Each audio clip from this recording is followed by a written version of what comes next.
দাদার মিসেস আমার বৌদি আর হচ্ছে বৌদির দাদার বউ, মানে এটাও আমাদের বৌদি। এই দেখুন জমা বৌদি, হাই বলো। হাই। এই আমার বউ এখন স্নান টান করে রেডি। আমরা একটু পরে হিরণপুরের দিকে যাব, তার আগে একটু পাকুড় শহরটা একটু ঘুরে নিই।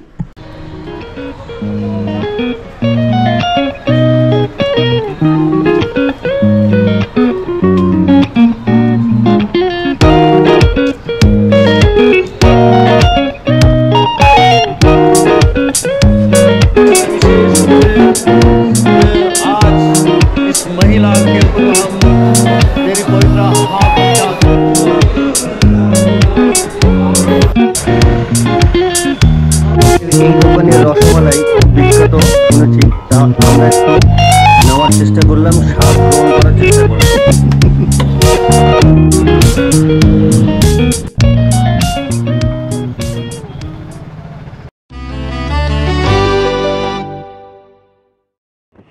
গত 27শে ডিসেম্বর 2023 আমরা ডাউন কাঞ্চনজঙ্ঘা এক্সপ্রেসে এনজেপি থেকে পাকুড়ের উদ্দেশ্যে রওনা দিলাম। পাকুড়ে আমার দাদার শ্বশুর বাড়ি, সেখানে গিয়ে আমরা পাকুড়ের আশপাশটা ঘুরব।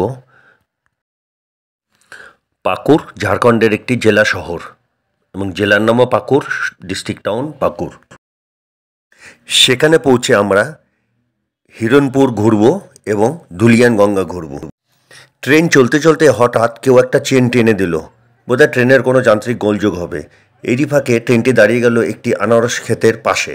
সেখানে দেখুন কেউ প্যাসেঞ্জার ট্রেন থেকে নেমে আনারস নেওয়া শুরু করলো এবং এতে বলা যায় কারো পৌষ মাস কারো সর্বনাশ। ট্রেন ছেড়ে দিল, আনারস নেওয়ার প্রক্রিয়া ঠিক চালু আছে।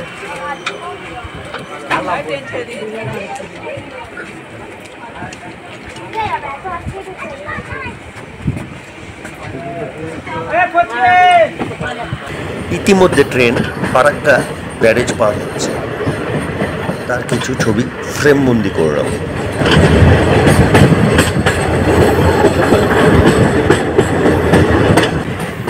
যদিও কাঞ্চনজঙ্ঘা এক্সপ্রেস পাকুড় হয়ে যায়, কিন্তু লাইনের কোনো গণ্ডগোল থাকায় ট্রেন ফারাক্কা থেকে, নিউ ফারাক্কা জংশন থেকে কানলাকাটোয়া রুট ধরবে। তাই আমাদের নিউ ফারাক্কা জংশনে নেমে যেতে হলো। নিউ ফারাক্কা জংশনে আমাদের গাড়ি এসেছিল, সেখান থেকে আমরা NH 34 ধরে পাকুড়ের উদ্দেশ্যে রওনা দিলাম। NH 34 কৃষ্ণনগর রানাঘাট হয়ে কলকাতার দিকে চলে যায়।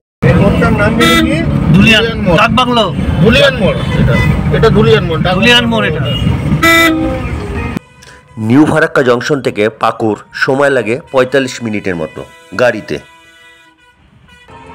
আমরা NH 34-এ ডাকবাংলো মোড়ে এসে ডান দিকে টার্ন নিলাম পাকুড়ের দিকে।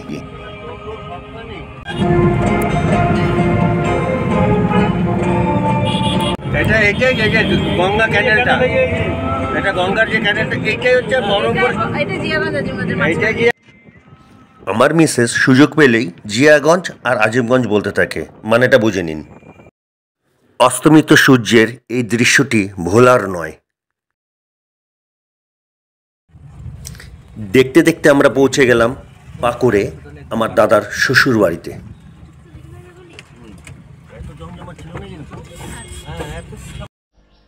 এই হচ্ছে দাদার শ্বশুর বাড়ি, কিন্তু ঘরে কাউকে দেখতে পাচ্ছি না। কি ব্যাপার, সব কোথায় গেল? না, কেউ কোথাও যায়নি, এই তো সবাই। হচ্ছে দাদার মিসেস আমার বৌদি, আর হচ্ছে বৌদির দাদার বউ, মানে এটাও আমাদের বৌদি। এই দেখুন জমা বৌদি, হাই বলো। হাই। এই যে বৌদির মেয়ে, এই বাড়ির সবচেয়ে ছোট মেয়ে, প্রিন্সেস শ্রেয়া। হ্যাঁ, এই যে দেখো, এই বাড়িটাকে একবার দেখো। এই যে হচ্ছে আমার দাদা, এই যে আমার বউ এখন স্নান টান করে রেডি। আমরা একটু পরে হিরণপুরের দিকে যাব, তার আগে একটু পাকুড় শহরটা একটু ঘুরে নিই। এই মুহূর্তে আমরা পাকুড়ে আছি, আর পাকুড় শহরটা একটা ঝাড়খণ্ডের মধ্যে পড়ে, ঝাড়খণ্ড রাজ্যের মধ্যে পড়ে, এবং ঝাড়খণ্ড রাজ্যের একটা জেলা শহর পাকুড় ডিস্ট্রিক্ট এবং পাকুড় জেলা শহরও। তো পাকুড় হচ্ছে স্টোন চিপসের জন্য বিখ্যাত। ছোট ছোট কালো পাথর এখানে মানে প্রচুর পরিমাণে এখান থেকে সাপ্লাই হয়। আর ছোট্ট জনপদ, ডিস্ট্রিক্ট টাউন, এবং পাকুড় রেলওয়ে স্টেশন একটা বিখ্যাত রেলওয়ে স্টেশন। এর উপর দিয়েই আপনার সাউথে যাওয়ার, নর্থ ইস্ট থেকে সাউথে যাওয়ার সব ট্রেনগুলো যায়। এখন আমাদের লাইনটা ডাইভার্টেড আছে। আমরা এনজিবি থেকে ট্রেন করে আসি, আমরা নিউ ফারাক্কায় নামি। নিউ ফারাক্কা আমাদের গাড়ি দাঁড় করানো ছিল, সেখান থেকে আমরা গাড়ি করে পাকুড়ে আসি। এই 45 মিনিট 1 ঘন্টার মতো টাইম লেগেছে আমাদের পাকুড়ে আসতে নিউ ফারাক্কা থেকে। তো নিউ ফারাক্কা থেকে লাইন ডাইভার্টেড হয়ে কালনাকাটা হয়ে সব ট্রেন যাচ্ছে, নর্থ ইস্টের ট্রেনগুলো। 2-1টা ট্রেন চলছে পাকুড় লাইনে, এখানে বোধহয় 3rd লাইনের কাজ চলছে এই কারণে। তো এই মুহূর্তে যে বাড়িটি দেখতে পাচ্ছেন, সেই বাড়িটি হচ্ছে দাদার শ্বশুর বাড়ি, আগেও বলেছি। তো এখান থেকে আমরা চেষ্টা করব কি কি দেখার জায়গা আছে সেগুলো ঘুরে দেখার। বড়দিন উপলক্ষে ক্রিসমাস সেজেছে বাড়ি। এই এটা হচ্ছে শিশুর জন্ম হয়েছিল গোয়াল ঘরে, তাই একটা গোয়াল ঘর একটা ছোট করে বানানো হয়েছে। এখানে সান্তা ক্লজ ক্রিসমাস ট্রি দেখা যাচ্ছে। তো এখান থেকে আমরা 2টো জায়গায় ঘুরতে যাবো, এখানে হল্ট করে আমরা। তো পাকুড় শহর ঘুরতে বেরিয়ে প্রথমেই আমাদের চোখে পড়ল একটি চার্চের নামটি মেথোডিস্ট চার্চ অফ ইন্ডিয়া। এই দিনটা ছিল 28শে ডিসেম্বর। বুঝতেই পারছেন এখনো বড়দিনের রেশ কাটেনি।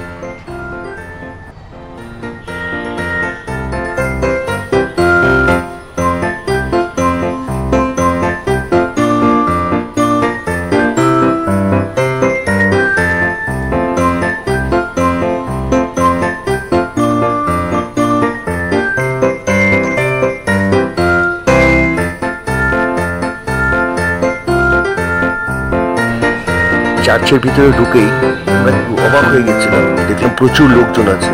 তারপরে সামনে গিয়ে দেখি একটি বিয়ের আয়োজন চলছিল তখন চার্চে।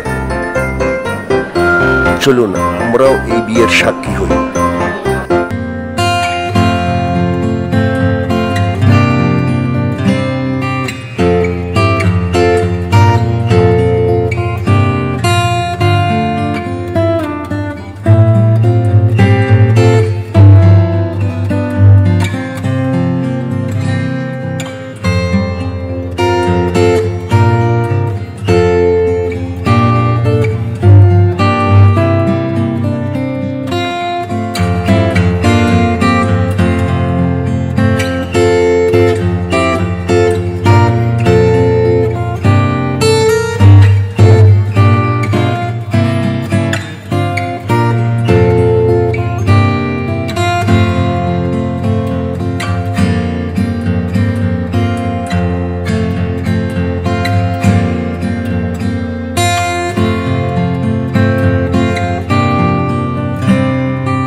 খুব ভালো লাগলো যে পাকুড়ে এসে একটি বিয়ের সাক্ষী হয়ে রইলাম।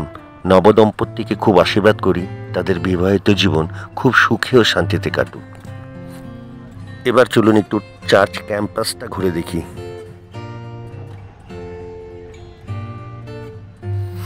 ভিতরে একটি মিশনারি গার্লস হাই স্কুলও আছে।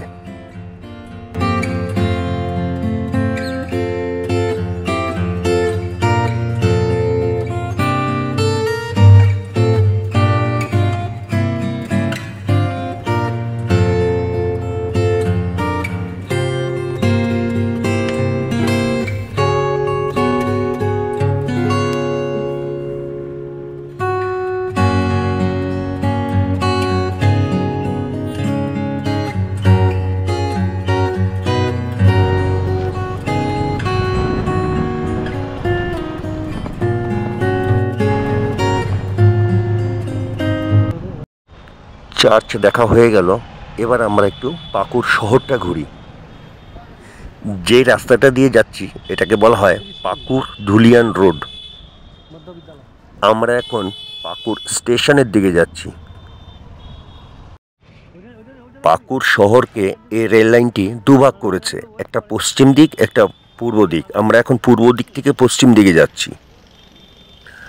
আগে এখানে গেট পারাপার করতে হতো, ভীষণ জ্যাম হতো। এবার এসে দেখছি এখানে আন্ডারপাস তৈরি হয়ে গেছে, খুব ভালো হয়েছে।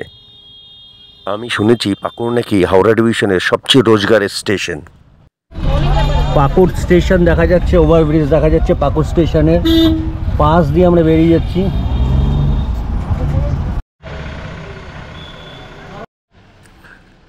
এই সামনে যেটা দেখতে পাচ্ছেন সেটা হচ্ছে পাকুড় স্টেশন। পাকুড় স্টেশনের রোজগারটা এই কারণে বেশি, এখান থেকে প্রচুর স্টোন চিপস সাপ্লাই হয় সারা ভারতে।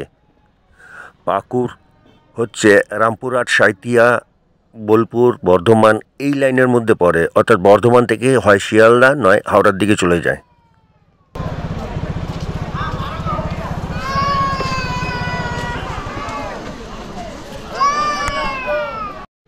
স্থানীয়দের কাছেই শুনলাম এই দোকানের রসমলাই নাকি খুবই বিখ্যাত এবং খুব সুস্বাদু খেতে। চলুন আমরা একটু চেখে দেখি। এই দোকানের রসমালাই খুব বিখ্যাত শুনেছি, তা আমরা একটু নেওয়ার চেষ্টা করলাম, স্বাদ গ্রহণ করার চেষ্টা করলাম। হ্যাঁ দাদা, আপনার দোকানের রসমালাইটা বিখ্যাত শুনেছি, মানে বিশেষত্বটা কি? এই দোকানের নামটা কি? দোকানের নামটা দাদা? ঢাকাওয়ালা। ঢাকাওয়ালা। আচ্ছা, কতদিন ধরে এই দোকানটা আছে? 60-70 বছর। 60-70 বছর হয়ে গেছে দোকানটা। বাহ, এই যে দেখুন, কালার দেখলেই একদম জিভে জল চলে আসছে। 1 কিলো 300 টাকা নিল। পাকুড় শহরে আপনারা বিভিন্ন ভাষাভাষীর লোক দেখতে পাবেন, যেমন এখানে ঝাড়খণ্ডী লোক থাকে, বিহারি লোক থাকে, সেরকম প্রচুর বাঙালিও আছে এবং আদিবাসী সম্প্রদায়েরও লোক থাকে। আর ধর্মের দিক থেকে বলতে গেলে এখানে হিন্দু ধর্ম বাদে খ্রিস্টান এবং মুসলিম ধর্মাবলম্বীরও প্রচুর লোক দেখা যায়। শহরের মাঝখানে বাঁধানো এই পুকুরটির নাম 3 বাংলা পুকুর।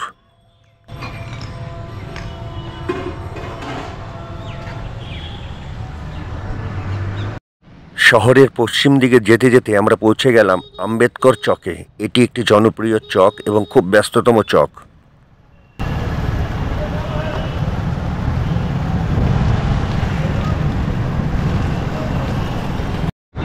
এখানে ছোট বড় সব ধরনেরই রিটেল স্টোর গড়ে উঠেছে।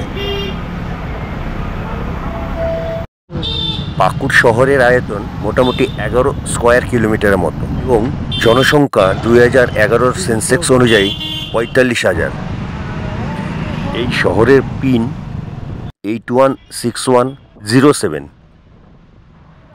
আর ল্যান্ডলাইন টেলিফোন কোড হচ্ছে 06435। 11 স্কোয়ার কিলোমিটারের ছোট্ট এই জনপদটি আমাদের ঘোরা হয়ে গেল। পরবর্তীতে আমরা আপনাদের দেখাবো পাকুড় থেকে মাত্র 20 কিলোমিটার দূরে হিরণপুরে একটি হাসপাতালের করুণ কাহিনী।